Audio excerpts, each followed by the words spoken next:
घरमै face mask बनाएर लगाएपछि रिजल्ट के कस्तो आयो त्यो चाहिँ म यो भिडियोको लास्टमा भन्ने छु साथीहरु। त्योभन्दा पहिला स्वागत छ हजुरहरुलाई मेरो आजको मिनी भ्लगमा। आयो हजुरहरु सबैजना सन्चै हुनुहुन्छ होला, म पनि एकदमै सन्चै छु। यो भिडियो हिजो रातिको हो के? हिजो राति खाना खाएर हामी सुन्न जाने बेला बहिनीको फोनमा यस्तो भिडियोहरु आएको रहेछ के। अनि दिदी हेर्नु न यो भिडियोहरु हामी एकचोटी ट्राई गरौँ न, यस्तो यस्तो कस्तो दामी हुँदो रहेछ भनेर भन्यो। अनि त्यसपछि ल त नै हामी पनि किन ट्राई नगर्ने भनेर लागिहाल्यौं फटाफट हामीले पनि। अनि ट्राई गर्नतिर कस्तो कमेडी देखिरहेको के यो बनाउँदै जाँदा त फेस पुरै अर्कै भइरहेको के। अनि मैले चाहिँ यति धेरै हाँसो लागिरहेको थियो। अनि मैले गरेँ फर्स्टमा, अनि त्यसपछि चाहिँ बहिनीले म गर्छु भन्यो। अनि बहिनी चाहिँ लगाउन लाग्यो। दिदी बहिनी हुनुको फाइदा पनि यही नै त होला हैन साथीहरु। अब जे मन लाग्यो, अब बहिनीलाई मन लाग्यो म पनि सहमति भइदिएँ। अनि दिदी बहिनी भएर सजिलो पनि भयो। अनि गऱ्यौँ, गर्दै जाँदा यो बनाउँदै जाँदा त फेस हेरेर आफैलाई यति धेरै हाँसो लागिरहेको थियो हामीहरूलाई। अब तर हाँस्नै मिल्दैन क्या, हाँस्यो भने चाहिँ त्यो कराकुरुक हुन्छ भनेको थियो नि त। अनि त्यसैले चाहिँ हाँसेनौँ।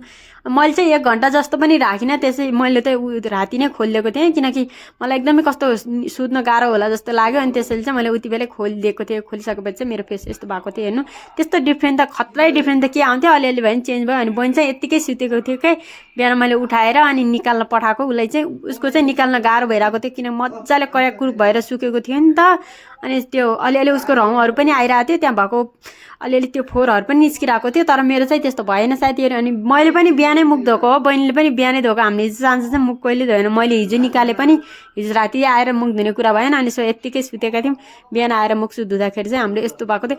फेस चाहिँ अलिकति भयो नि कस्तो नरम टाइपको चाहिँ हुँदो रहेछ। सो तपाईहरु पनि ट्राई गर्नु होला यदि